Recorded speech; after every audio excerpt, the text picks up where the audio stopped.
ඔව් අද දවසේ අපි පටන් ගත්ත එතකොට මේ සංඛ්‍යා පහක් ලබාගෙන සංඛ්‍යා පහක් ආදානය කරලා ඒක එකතුව සහ සාමාන්‍ය සොයා පෙන්වීම. එකතුවයි සාමාන්‍යයි සොයා පෙන්වන්නේ. ඔන්න මම දල සටහනක් ඇන්දා. මම දල සටහනක් ඇන්දා. මේ සටහන ඇන්දට පස්සේ අපි බලන්න ඕන දැන් අපි ගැටලුවට අදාළව ඇඳපු දල සටහන හරිද කියලා. රයිට්? මේක හරිද කියලා චෙක් කරගන්න ඕන. මේ අපි අදපු එක හරිද කියලා චෙක් කරගන්න ඕන. එතකොට මුලින්ම නම් ආරම්භයේ තියෙන වෙන කිසි ගැටලුවක් නැහැ. මේක දීපු විදියට මෙන්න මම average total average සහ n සමාන 0 කියලා මේ memory location නැත්නම් variables තුනක් හදා ගන්නවා. එහෙම නැත්නම් memory location තුනක් create කර ගන්නවා. මේකෙදි මම මෙන්න මෙතන පැත්තකින් ඇඳ ගන්නවා මගේ memory locations ටික. පළවෙනි එක තමයි total.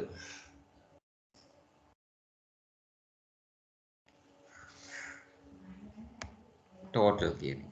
මම T අකුරෙන් දක්වනවා total කියන memory location එක. මම මේ memory location එක මේ විදිහට හදා ගන්නවා. ඊළඟට average කියලා memory location එකක් තියෙනවා. මම මේ average කියන memory location එක මේ විදිහට දා ගන්නවා. ඊළඟට n කියලා තව memory location එකක් තියෙනවා. n කියලා. right? ඒකත් මම ওই විදිහට දා ගන්නවා. දැන් ඉතින් මේ මුලින්ම මේවට දීලා තියෙන අගය තමයි බිඳුව. right? මේ හැම memory location එකකටම තියෙන අගය තමයි පළවෙනි වෙලාවෙම බිඳුව කියලා තමයි දාගෙන තියෙන්නේ. right? බිඳුව. ඊළඟට මෙතෙන්ට ආවට පස්සේ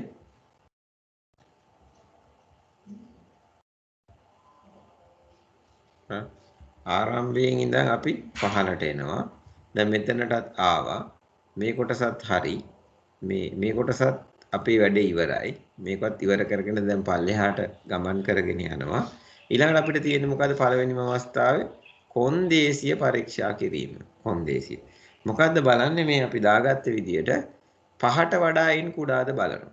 ඔව් මෙතනදී පහට වඩා n කුඩායි. එහෙමනම් මේක සත්‍යයි. සත්‍ය නම් මොකද වෙන්නේ? මෙන්න මේ දිශාව ඔස්සේ මෙන්න මේ දීලා තියෙන දිශාව ඔස්සේ පල්ලෙහාට ගමන් කිරීම තමයි සිදු වෙන්නේ. එහෙනම් මොකද්ද වෙන්නේ? සංඛ්‍යාව p ලබා ගන්න. p කියලා සංඛ්‍යාවක් ලබා ගන්නවා. නේ? p කියලා සංඛ්‍යාවක් අපිට ලබා ගන්න පුළුවන්.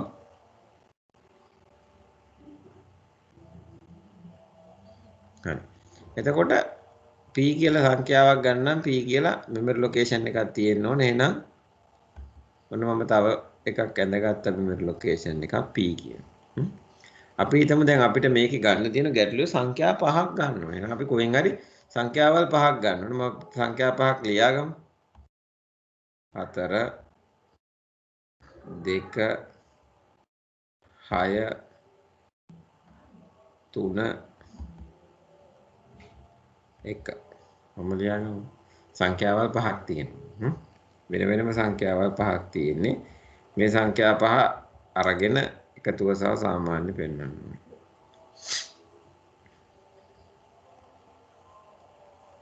හරි.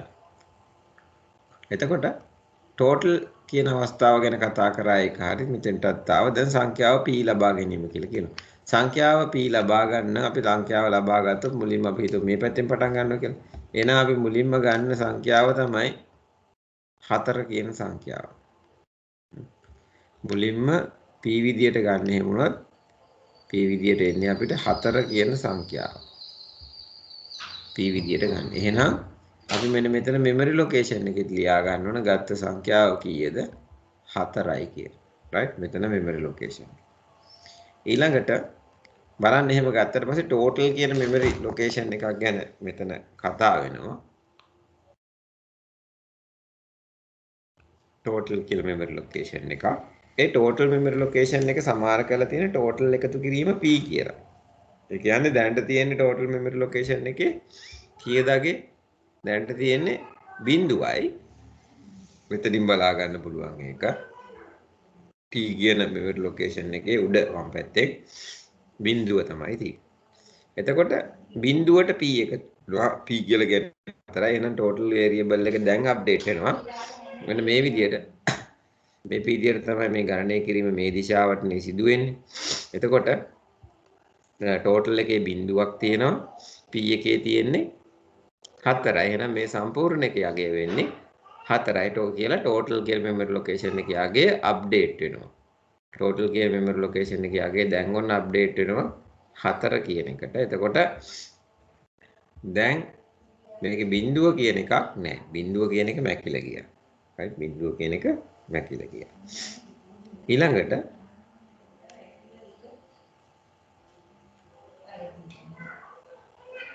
ඊළඟට වෙන්නේ මේ ටෝටල් එක ඉවරනාට පස්සේ ඊළඟට යන්නේ n ළඟට යනවා මෙතන. ඊළඟට වැඩ කරන කෙනා තමයි මෙන්න මෙතන n.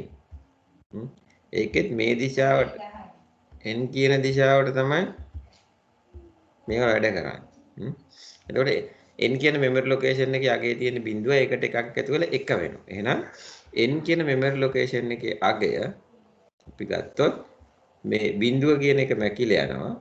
බිඳුව කියන එක මැකිලා ගිහිල්ලා එතනට අගය වැටෙනවා n මෙමරි ලොකේෂන් එකට 1යි කියන.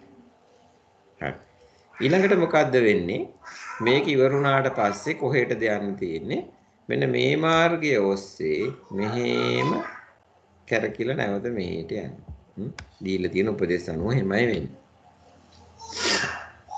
ඊළඟට බලනවා n වල අගය දැන් n වල තියෙන අගය 1යි. එතන බලුවොත් ඔකට වම් පැත්තේ පේනවා. ආයිත් බලනවා ඒක කුඩාද බලනවා 5ට වඩා. n වල අගය කුඩාද බලනවා 5ට වඩා. ඔව් කුඩායි. එහෙනම් ආපහු සැරයක් සංඛ්‍යාවක් ලබා ගන්නෝ p කියලා. ඒ කියන්නේ මෙන්න මේ දිශාව ඔස්සේ නැවත වාරයක් පහළට ගමන් කරනවා. ආපහු සැරයක් සංඛ්‍යාව p ලබා ගන්නවා.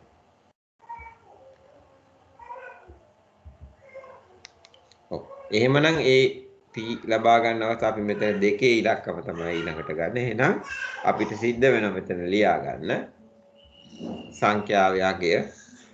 අපි ගතිමු සංඛ්‍යාව තමයි දැන් 2යි කියන අගය.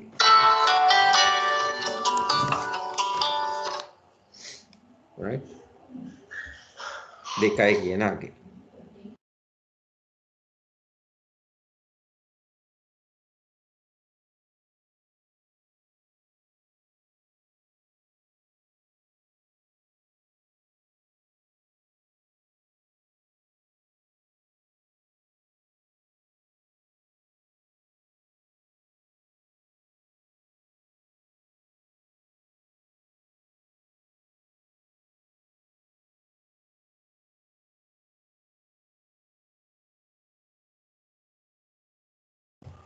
right එතකොට p සංඛ්‍යාව 2 කියන අගේ ලබා ගත්තොත් මම මෙන්න මෙතන p මෙමරි ලොකේෂන් එක 2යි කියලා අප්ඩේට් කරගන්නවා. ඊළඟට මොකද්ද වෙන්නේ? p වල අගය මෙතන 2 නම් p වල අගය දැන් මෙතන p වල අගය 2නේ. එතකොට total කියන එකේ අගය දැන් තියෙන්නේ කීයද? 4. total memory location එකේ තියෙන අගය තමයි 4. එහෙනම් දැන් මේ 4යි 2යි එකතු වෙලා 6 බවට පත් වෙලා total memory location එක t කියන එක අප්ඩේට් වෙනවා. 4 මැකිලා යනවා. 6 කියන එක අප්ඩේට් වෙනවා. දැන් total memory location එකේ තියෙන්නේ අගය 6යි. ඊළඟට n වල අගයත් එකකින් වැඩි වෙනවා. n වල දැනට තියෙන්නේ මෙතන 1යි. ඒ එකට n කියන එකේ memory location එකේ අගය තියෙන්නේ 1යි. ඒ එකට එකක් එකතු වෙලා 2යි කියලා වැටෙනවා. එහෙනම් මෙතනත් මෙන්න මේ අගයත් n කියන එකත් මැකිලා ගිහිල්ලා එතෙන්ටත් වැටෙන අගය තමයි 2 කියලා වැටෙනවා. right නැවත වාරයක් අපි බැලුවොත් ආපහු යන්නේ මේ මාර්ගයේ දිගේ මෙහෙම මේ පැත්තට යොමු වෙනවා. ගිහිල්ලා නැවත පල්ලෙහාට ඇවිල්ලා චෙක් කරනවා n වල අගය සම. n වල අගය දැන්ට තියෙන 2යි. මේ කොන්දේසිය සත්‍ය වෙනවා. එහෙමනම් ආපහු සැරයක් මෙන්න මේ මාර්ගයේ දිගේ ගමන් කරලා සංඛ්‍යාව p ලබා ගන්නවා. දැන් අපිට ගන්න තියෙන සංඛ්‍යාව තමයි 6 කියන සංඛ්‍යාව. මම මෙතනින් එක කපලා දානවා. එහෙනම් ඊළඟට අපිට සංඛ්‍යාවක් ගන්න සිද්ධ වෙනවා. ඔන්න ඒ ගතිපු සංඛ්‍යාව 6 කියන සංඛ්‍යාව මම මෙතන ලියාගත්තා. එහෙනම් දැන් p වල අගය තියෙන්නේ 6යි.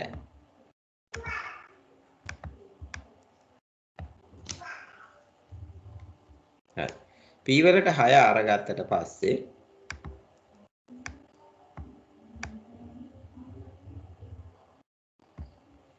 අපි එහෙනම් ඊළඟට මේ ටිකත් බලමු. p වල දැන් තියෙන අගය තමයි 6.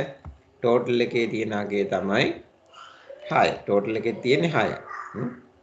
p වල අගයක් දැන් 6යි. ටෝටල් මෙමරි ලොකේෂන් එක ළඟට ගියාම යාගේ අගයත් 6යි. 6යි 6යි 12යි වෙනවා. එහෙනම් දැන් ඔන්න ටෝටල් එකේ අගය 12 බවට පත් වෙනවා. ටෝටල් එකේ අගය 12 බවට පත් වෙනවා. ඊළඟට n ආපහු යන මෙන්න මේ අවස්ථාවට යනවා n ළඟට යනවා. n ගැන බලන අවස්ථාව n වලට එකක් එකතු වෙලා අප්ඩේට් වෙනවා. එතකොට දැන් n වල අගය 2යි එකක් එකතු වුණාම 3යි 3යි කියලා අප්ඩේට් වෙනවා මෙතන. නම් මෙතන 3යි කියලා මෙමරි ලොකේෂන් එක අප්ඩේට් වෙනවා. දැන් එතකොට එහි අගය 3යි. n වල අගය.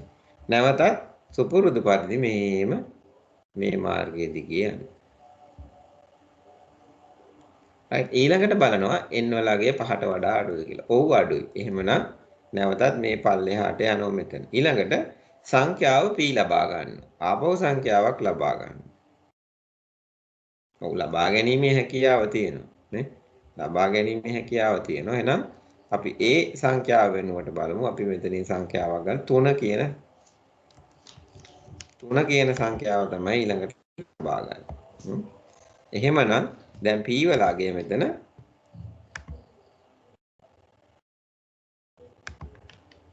අපිට 3යි කියලා ලියන්න පුළුවන්. p වල අගය 3යි. එහෙනම් මෙතන මෙමරි ලොකේෂන් එක p කියන එක අගයත් 3යි කියලා අපි ලියා ගන්නවා. p වල අගය 3යි. ඊළඟට මෙතනින් පල්ලෙහාට යන්නේ මේ දිශාව ඔස්සේ එනවා. ඒතකොට ටෝටල් එකතු කිරීම p. ටෝටල් මෙමරි ලොකේෂන් එකේ දැන් අගය තියෙන්නේ 12යි. 12ට p කියලා කියන්නේ මෙතන තියෙන 3යි නේද? මෙතන 12 තියෙනවා. මෙතන 3 තියෙනවා. 3යි 12යි එකතු වෙලා 15 වෙනවා. එහෙනම් ටෝටල් මෙමරි ලොකේෂන් එකේ අගය 15යි කියලා අප්ඩේට් වෙනවා. මෙතන 12ම කියලා ගිහිල්ලා 15යි කියලා අප්ඩේට් වෙනවා.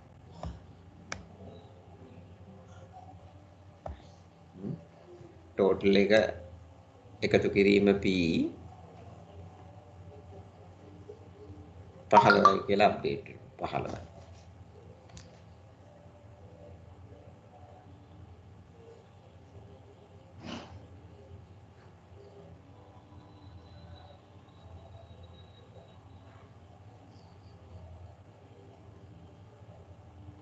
මේ බලන්න මේ දරුවෝ දැන් මැසේජස් දානවා මට අද පන්ති තියෙනවද කියලා.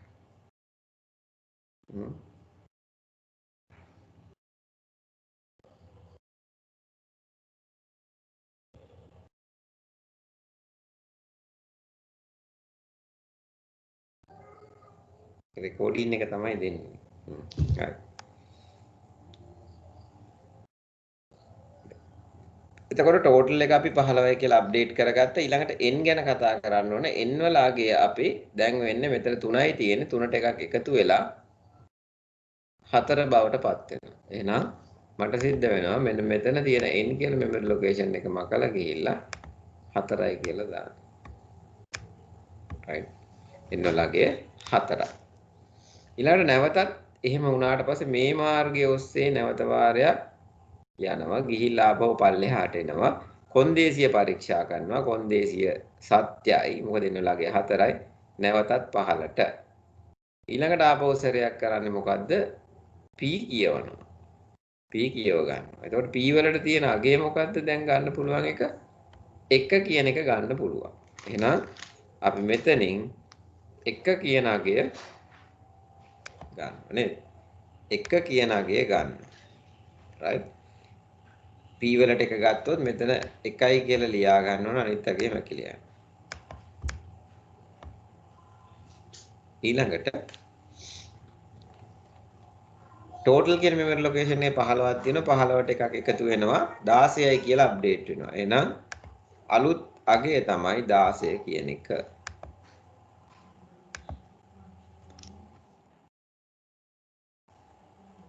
අලුත් අගය තමයි 16 කියන එක.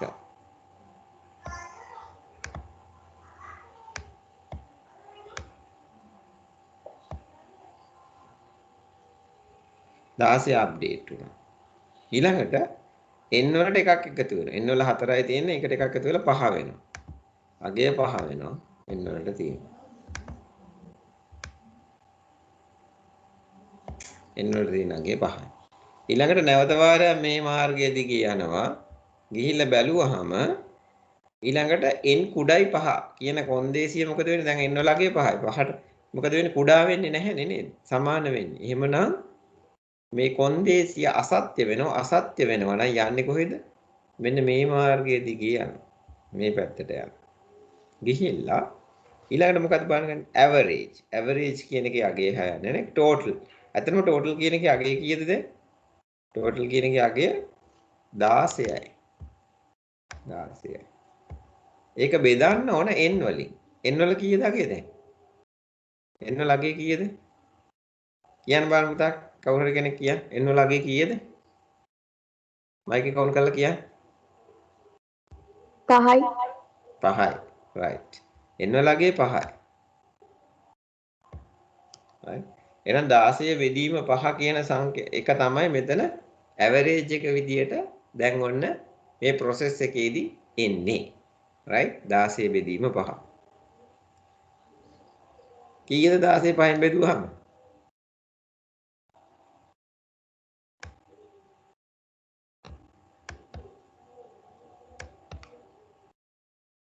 කීයද?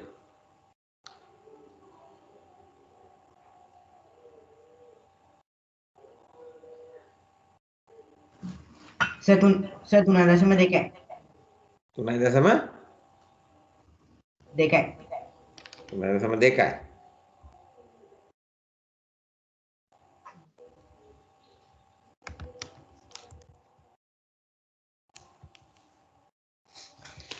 right.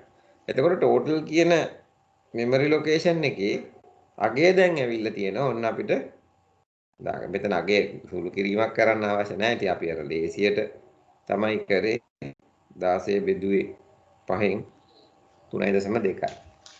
හරි. එතකොට 3.2 කියන සංඛ්‍යාව තමයි දැන් හොඳට මතක තියාගන්න 3.2 කියන එක තමයි ඇවරේජ් කියන එකේ ගබඩා වෙලා තියෙන්නේ. right? 3.2. ඒක මතක තියෙන්න. right? එතකොට දැන් මෙතන පෙන්නනවා total කියන එක. දැන් total කියන memory location එකේ අගය කීයද? total memory location එකේ අගය කීයද?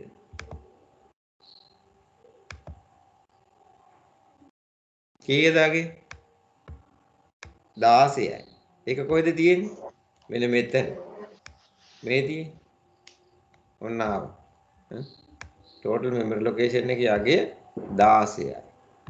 ඊළඟට මේකට ඇවිල්ලා බලනවා. ඊළඟට මෙතන ඇවරේජ් එකේ අගය තමයි මෙතන මේ දීලා තියෙන්නේ. මේකමනේ. නේද? එහෙනම් මේක අවසාන වෙනකොට මේකෙන් අවුට්පුට් දෙකක් එනවා. පළවෙනි එක තමයි total එක අගය 16යි කියන එක සහ දෙවෙනි අවුට්පුට් එක තමයි ඇවරේජ් එකේ අගය 3.2යි කියන එක. 3.2යි කියන එක. අපි එතකොට ඇඳපු දල සටහන හරිද? හරි නේද? හරි සර්. හරි. එහෙනම් අපි ඔන්න ওই ටික මේ ප්‍රැක්ටිස් කරන්න ඕනේ ඉස්සෙල්ලා. හරි? දැන් මෙතන මේක ලූප් එකක් විදියට රන් කරගතිපු විදිය නේ. ඒක රන් කරගෙන ඉවර වෙලා Tamanට රන් කරන්න පුළුවන් නම් තනියම මේ විදියට මං හෙමින් කියලා දුන්න ওই විදියට මක රන් කරගන්න පුළුවන් නම් වැඩේ හරි. එහෙනම් ඕගොල්ලන්ට මේ ඒක හොඳට පුළුවන්. නැතුව මේ කොටු ටික ඇඳගත්තට නම් වැඩක් නැහැ. ඒක නිකන් මේ චිත්‍ර අඳින වගේ වැඩසටහනක් නේ. කොටු ටික ඇඳගෙන වැඩක් නැහැ. මේක ලූප් එක රන් කරගන්න ඕන. නේ. එතකොට ලූප් එක රන් කරගන්න එක තමයි මෙතන වැදගත්ම වැඩේ. හරි. එහෙනම් මේක සම්පූර්ණ කරගන්න ටියුට් එකේ ඔයගොල්ලන්ට තේරුණා නම් සම්පූර්ණ කරගන්න.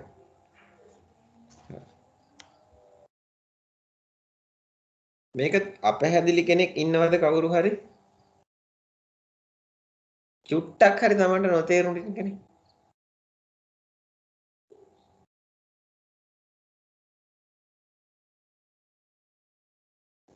chat එකට හරි දාන්න. තේරුම් නැත්තම් right?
රූප සටහන ඇඳලා අවසానයිද?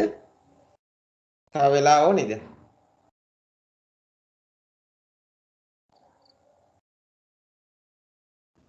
හරි සර්. හරිද? තව හරි වෙලාව ඕන සර්. දරුවෙක් ඉන්නවනම් raise your hands කරන්න.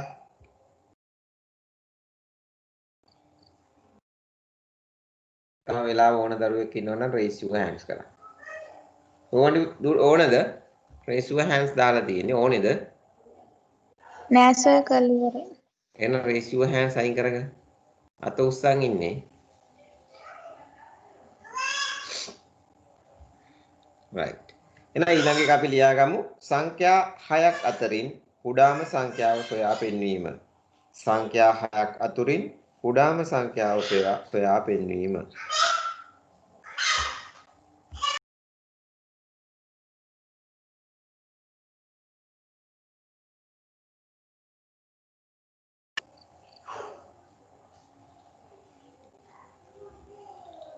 සංඛ්‍යා 6ක් අතරින් කුඩාම සංඛ්‍යාව සොයා පෙන්වීම.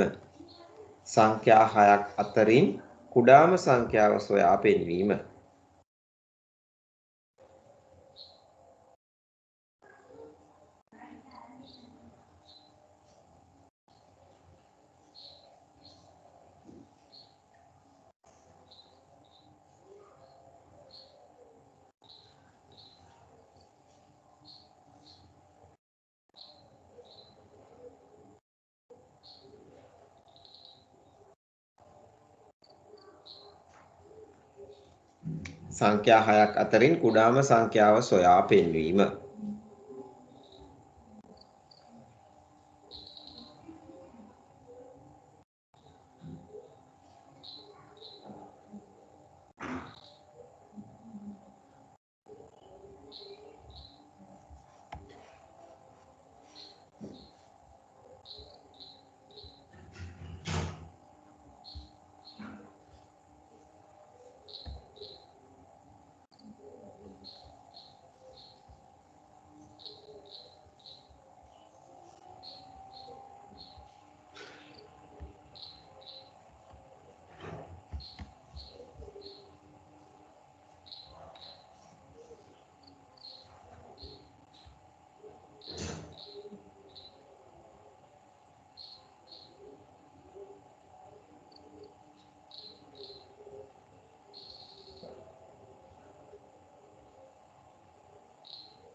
හරි. මම හිතන්නේ දැන් ඕගොල්ලන්ට පැහැදිලි මේ පුංචි රූපයක් තියෙනවා. මේ රූපේ බලාගෙන දල සටහනක් ඇඳ ගන්න. ඒක නිවැරදි නම් අපිට පුළුවන් පොතේ ඇඳ ගන්න. එතකොට පුංචි වෙනස්කම් කීපයක් තියෙනවා. මුලින්ම ආරම්භය තියෙනවා මේකේ. ඊළඟට සංඛ්‍යාව n ලබා ගන්න. මෙන්න ආදානයක් ඊළඟට තියෙනවා. සංඛ්‍යාව n ලබා ගැනීම. ඊළඟට තියෙනවා process එකක් තියෙන්නේ සැකසීම. කුඩා සංඛ්‍යාව කියන එකට මේ ආදානය කරපු වගය දාගන්නවා. min කියන memory location එක. ඒතකොට බලන්න n කියලා memory location එකක් තියෙනවා. min කියලා memory location එකක් තියෙනවා. count කියලා memory location එකක් තියෙනවා. ඊළඟට count එක 5ට අඩුද කියලා කොන්දේසිය පරීක්ෂා කරන වෙලාවේ නැතනම් එක පැත්තකට යනවා. ඔව් කියලා කිව්ව yes කිව්වදින් පල්ලෙහාට ගිහින් ආපහු සැරයක් බලන්න නැවතත් මේ මාර්ගයේ ගිහිල්ලා සංඛ්‍යාව n ලබා ගන්න. ඒකට තවත් සංඛ්‍යාවක් මෙන්න මෙතන අලුතෙන් ඔන්න සංඛ්‍යාවක් ලබා ගන්න ඊළඟට පළවෙනියට උඩින් ලබා ගත්තම දිගට මෙතන එකක් ගන්න. ඊට පස්සේ ආපහු කොන්දේසියක් පරීක්ෂා කරනවා. ඒකේ ඔව් නම් මේ දිශාව දිගට යනවා. නැතනම් මොකද කරන්නේ? නැතනම් වෙන්නේ මේ පැත්තට යන්නේ. නැතනම් මෙහෙන් යනවා. මේ පැත්තෙන් යනවා. ගිහිල්ලා මෙතන process එකක් තියෙනවා. counter එකක් එකතු වෙන එක.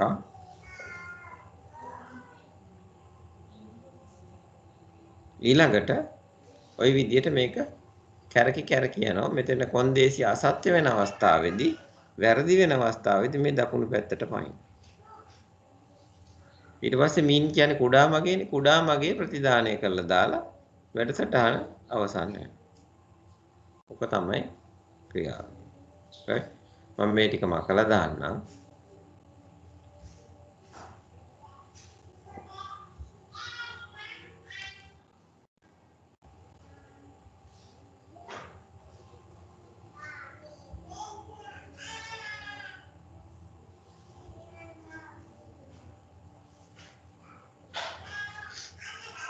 එතකොට පළවෙනියෙන්ම තිබුණේ මොකද්ද?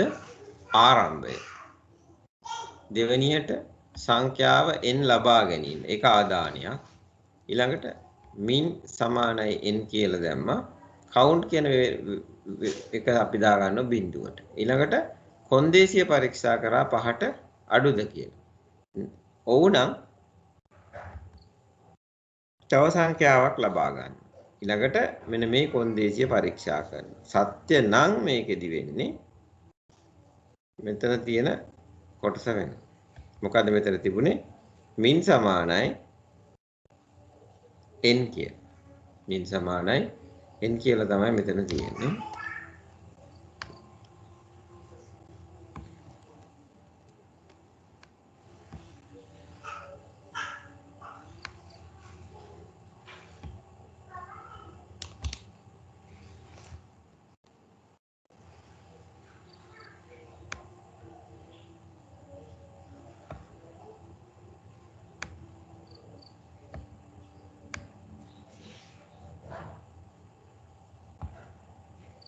min සමානයි n කියලා මම ඒක ලියන්නේ නැහැ මෙතන.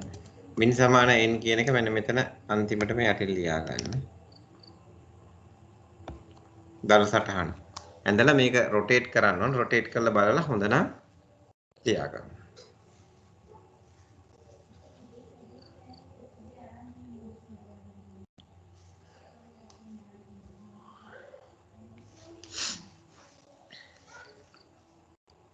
right මේකේ දල රූප සටහන ඇඳ ගන්නකො. ඊට පස්සේ මම ඊළඟ කොටසට යන්න. ඇඳගෙන ඉවර වෙලා මට chat එකෙන් දාන්න okay කියලා. chat එකෙන් okay කියලා දාන්න.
16 වෙනි ගැටලුවට අදාළ දල රූප සටහන ඉක්මනට ඇඳ ගන්න.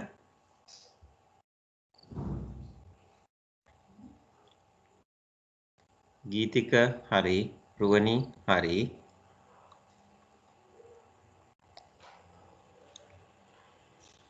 තරුෂි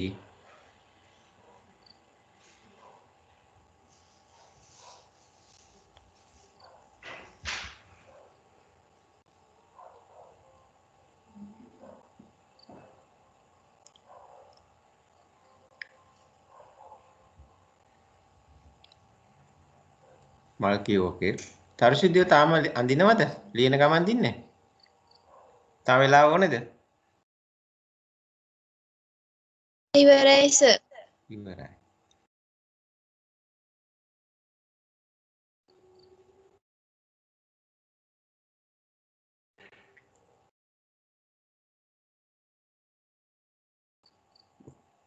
හරි. එහෙනම් ඔන්න අපි මෙතන දල සටහන ඇඳගත්තා. දැන් මේක රොටේට් කරන්න තියෙන 16 වෙනි එක සුපුරුදු විදියටම මෙමරි ලොකේෂන්ස් ටික ඇඳගෙන අගයන් කීයක් ගන්න ඕනද දැන් අපිට මේ වැඩේ කරන්න?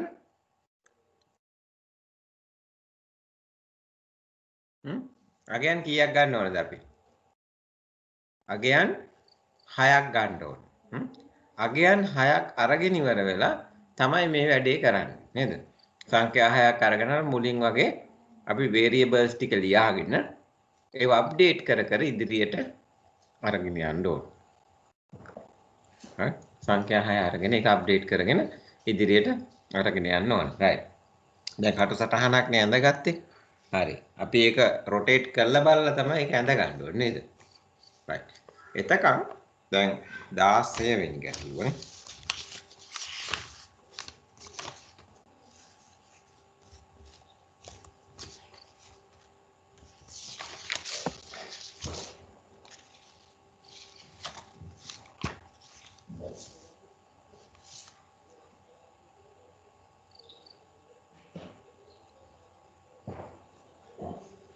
හරි.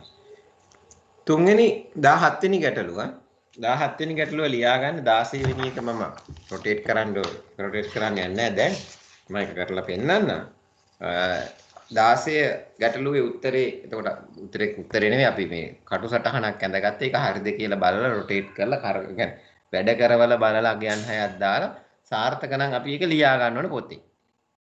හරි. ඊට අමතරව ඔන්න 17 වෙනි ගැටලුව චැලෙන්ජ් එක. right? try කරන්න මේක කරන්න පුළුවන්ද කියලා විභාග ගැටලුවක්. right? O level pass paper එකේ ආපු ගැටලුවක් මේක try කරලා කරන්න පුළුවන් නම් බොහොම සාර්ථකයි. මේ ගතිපු දැනුමත් එක්ක කරන්න පුළුවන්. ටිකක් අමාරුයි. right? මේවා කරලා නැති නිසා මේවා ගන්න එච්චරම ලොකුම අමාරුවකුත් නැහැ. මම උත්සාහ කරොත් බැරිත් නැහැ. right? ඔන්න එහෙනම් challenge එකක් දෙනවා. 17 වෙනි ගැටලුව. ලියා ගන්න. සංඛ්‍යා 3ක් ආදානය කර සංඛ්‍යා 3ක් ආදානය කර 17 සංඛ්‍යා 3ක් ආදානය කර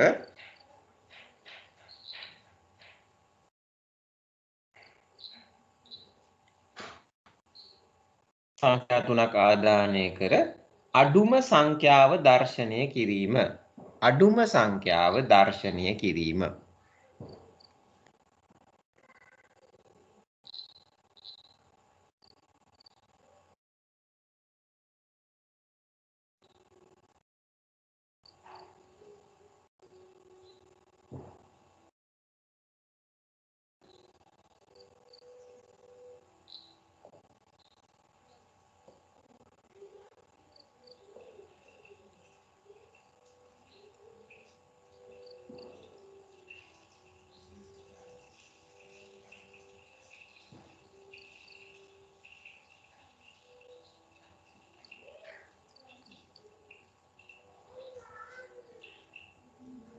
සංඛ්‍යා 3ක් ආදානය කර අඩුම සංඛ්‍යාව දර්ශනය කිරීම.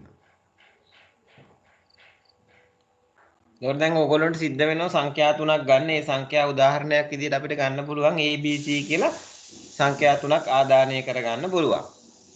ඊළඟට අපිට ඔතන මුලින්ම if එකක් දාලා පරීක්ෂා කරන්න ඕන.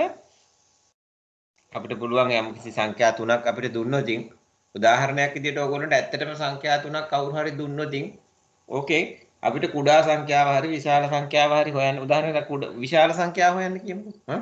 එතකොට ඔකෙන් කොහොමද හොයන්නේ? සංඛ්‍යා තුනම එකපාර චෙක් කරන්න කොන්දේසියක් අපි සාමාන්‍යයෙන් ලියන්නේ නැහැ. අපි සාමාන්‍යයෙන් පළවෙනි සංඛ්‍යා දෙක ගන්නවා නම් ඒ දෙක අරන් සංසන්දනය කරනවා. ඊට පස්සේ ඒ එකෙන් එන පිළිතුරක් එක්ක තුන්වෙනියට තියෙන සංඛ්‍යාව සංසන්දනය කරනවා. එහෙම සංසන්දනය කළා තමයි අපිට තීරණය කරන්න පුළුවන් වෙන්නේ කුඩාම එක මොකක්ද කියලා. ඔන්න ඔය තර්කය. එහෙම නැත්නම් ඔන්න ඔය ලොජික් එක තනියම ලියන්න පුළුවන් නම් බොහොම සාර්ථකයි. තනියම ලියන්න පුළුවන්. හරි. 17 වෙනි ගැටලුව විදිහට කොහොමද එක තමයි දුන්නේ සංඛ්‍යා තුනක් ආදානය කර අඩුම සංඛ්‍යාව දර්ශනය කිරීම. චැලෙන්ජ් එකක්. කරන්න පුළුවන් නම් ඔන්න වැඩි.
right 16 වෙනි ගැටලුව ඔයගොල්ලෝ 17 වෙනි ගැටලුව 16 චෙක් කරන්න ඕනේ මම දුන්නා කටුසටහන 17 වෙනි ගැටලුවේ ඔයගොල්ලන්ට මේ උත්සාහ කරන්න පුළුවන් ඊවැසිදී ඒ වගේම මම තව ගැටලුවක් දෙන්නම් 18 වෙනි ගැටලුවත් අපි ඒකත් ලියා ගනිමු 17 වෙනි ගැටලුව සහ 18 වෙනි ගැටලුව මේ දෙක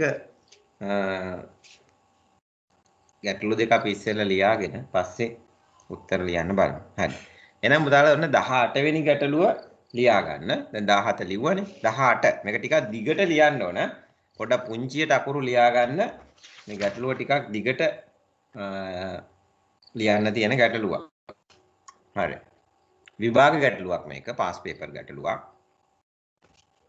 right මේ ඉගෙන ගන්නේ මුළු O level syllabus එකේම 10 11 වසර 9 වසරේ ඉඳන් ඉගෙනගත් 9 10 11 කියන මේ වසර තුනේම O level syllabus එකේ තියෙන අමාරුම පාඩම right ඒක නිසා මේක ලේසි නෑ කල්පනාවෙන් අමාරුවෙන් කරන්න ඕන මේ පාඩම කොහොම හරි ගොඩ දාගත්තොත් වෙන කිසිම පාඩමක් අමාරු නෑ හරි ඒක තමයි මේ චැලෙන්ජ් එක මේ අමාරුම පාඩම තමයි අපි ඉගෙන ගන්න ඒක නිසා කල්පනාවෙන් වැඩේ කරගෙන යන්න ඕන හරි 18 වෙනි ගැටලුව ලියා ගන්න එහෙනම් ගෘහස්ත විදුලි පරිභෝජනය සඳහා ගෘහස්ත විදුලි පරිභෝජනය සඳහා ගෘහස්ත විදුලි පරිභෝජනය සඳහා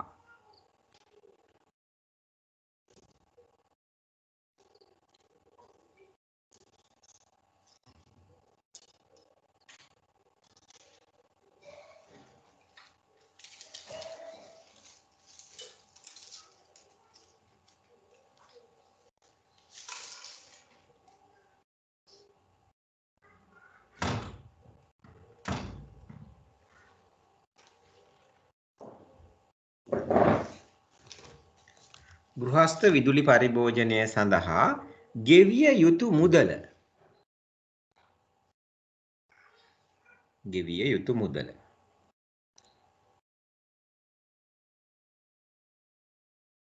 ගෙවිය යුතු මුදල පරිභෝජනය කරන ලද විදුලි ඒකක මත පදනම් වේ පරිභෝජනය කරන ලද විදුලි ඒකක මත පදනම් වේ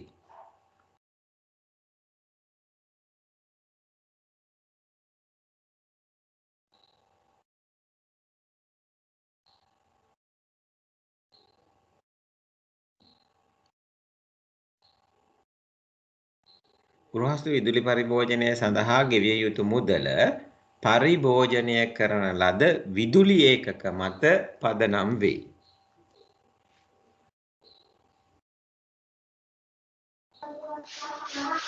විදුලි ඒකක මත විදුලි ඒකක මත පදනම් වේ.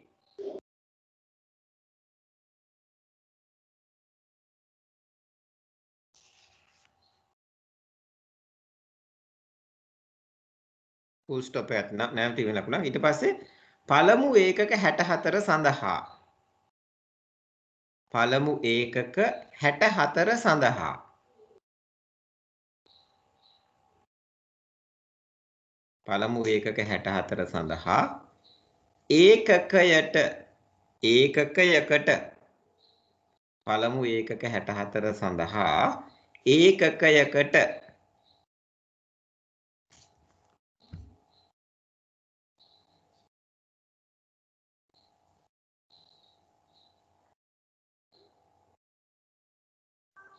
පළමු ඒකක 64 සඳහා ඒකකයකට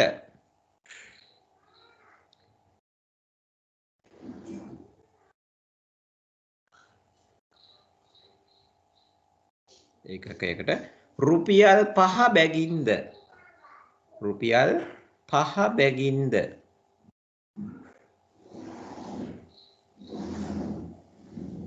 රුපියල් 5 බැගින්ද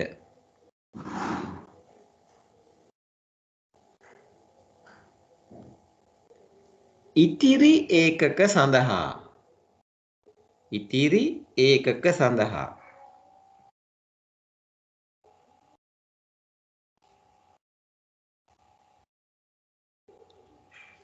ඒකකයකට රුපියල් 10 බැගින්ද ඉතිරි ඒකක සඳහා ඒකකයට රුපියල් 10 බැගින්ද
ඉතිරි ඒකක සඳහා ඒකකයට රුපියල් 10 බැගින්ද අය කරනු ලැබේ.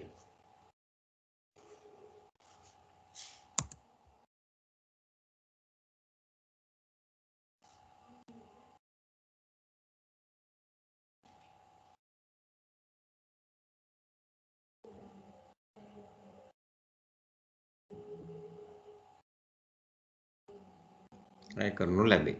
හරි මුලින් ඉඳලා බලා ගන්න මුලින් ඉඳලා ගෘහස්ත විදුලි පරිභෝජනය සඳහා ගෙවිය යුතු මුදල පරිභෝජනය කරන ලද විදුලි ඒකක මත පදනම් වේ. පළමු ඒකක 64 සඳහා ඒකකයට රුපියල් 5 බැගින්ද ඉතිරි ඒකක සඳහා ඒකකයට රුපියල් 10 බැගින්ද අය කරනු ලැබේ. A කොටස simple A කොටස් 3කින් සමන්විත වෙනවා. simple A කොටස ගෘහස්ත අංකය ගෘහස්ත අංකය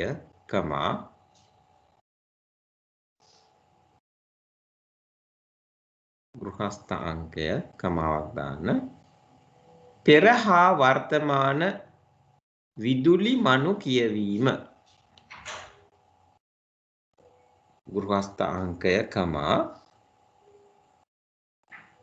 පෙර හා වර්තමාන විදුලි මනු කියවීම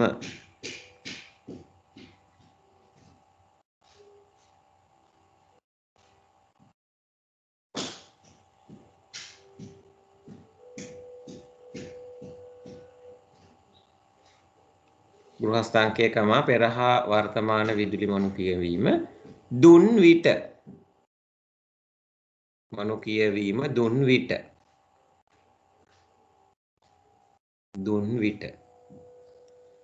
ගෘහස්ත හිමිකරුගෙන් අයවිය යුතු මුළු මුදල ගෘහස්ත හිමිකරුගෙන් අයවිය යුතු මුළු මුදල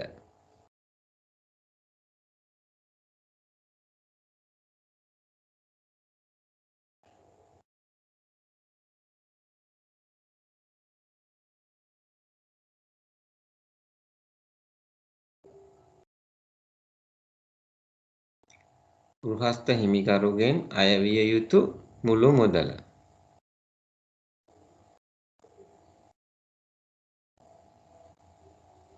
ගෘහස්ත හිමිකරුගෙන් අයවිය යුතු මුළු මුදල ගණනය කිරීමට ගණනය කිරීමට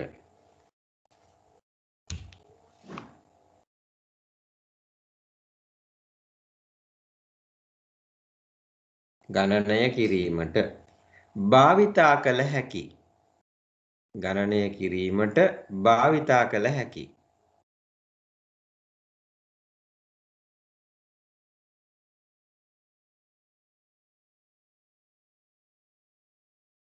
ගණනය කිරීමට භාවිතා කළ හැකි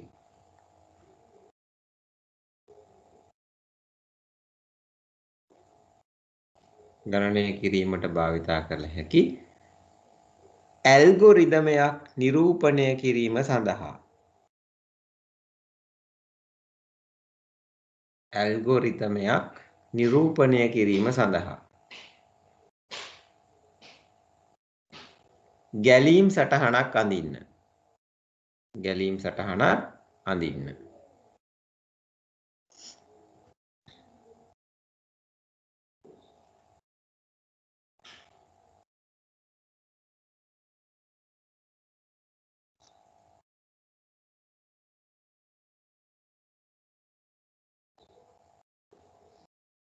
හරි ඒ ප්‍රශ්නේ ඒ කොටස බලා ගන්න ආපහු සරයක් මම කියවන්නම් ගෘහස්ථාංකය කමා පෙර හා වර්තමාන විදුලි මනු කියවීම දුන් විට ගෘහස්ත හිමිකරුගෙන් අයවිය යුතු මුළු මුදල ගණනය කිරීමට භාවිතා කළ හැකි ඇල්ගොරිදමයක් නිරූපණය කිරීම සඳහා ගැලීම් සටහනක් අඳින්න.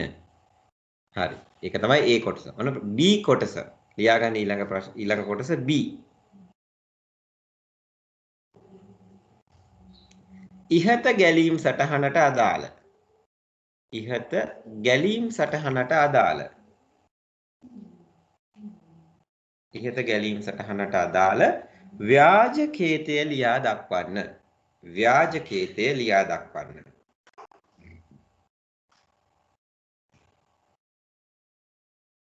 ඉහත ගැලීම් සටහනට අදාළ ව්‍යාජ කේතය ලියා දක්වන්න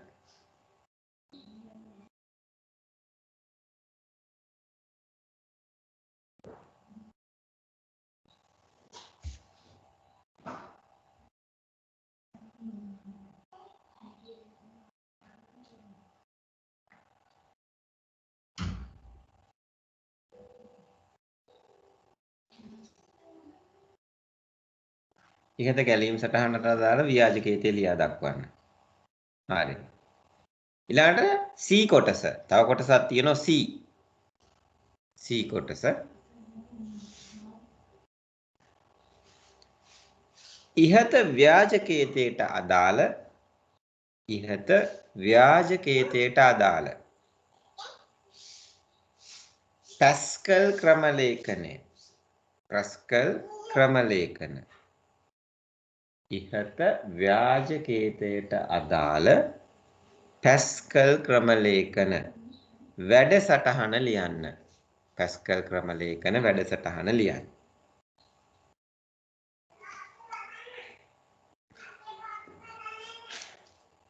ඉහත ව්‍යාජ කේතයට අදාළ පැස්කල් ක්‍රම ලේඛන වැඩසටහන ලියන්න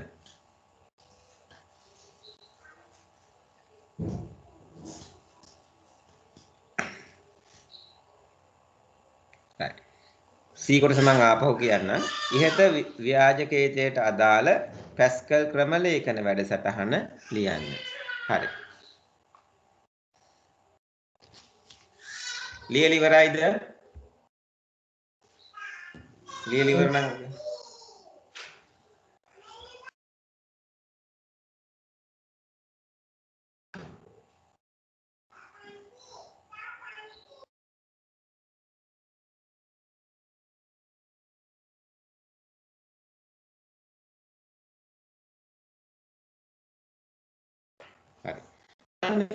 ගැටලුව දිහා එතකොට බලන්න.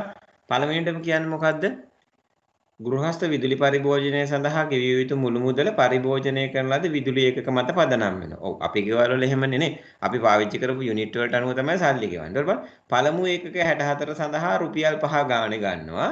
ඊට වඩා වැඩි වෙන ඒවට මොකද කියන්නේ? ඒකකයට රුපියල් 10 බැගින් ගන්නවා. හරි. ඒතකොට මුල් ඒකක 64ට 5 ගානේ අපි ඊට වඩා වැඩි වෙනවා නම් රුපියල් 10 ගානේ ඊළඟට හදන්න ඕනේ.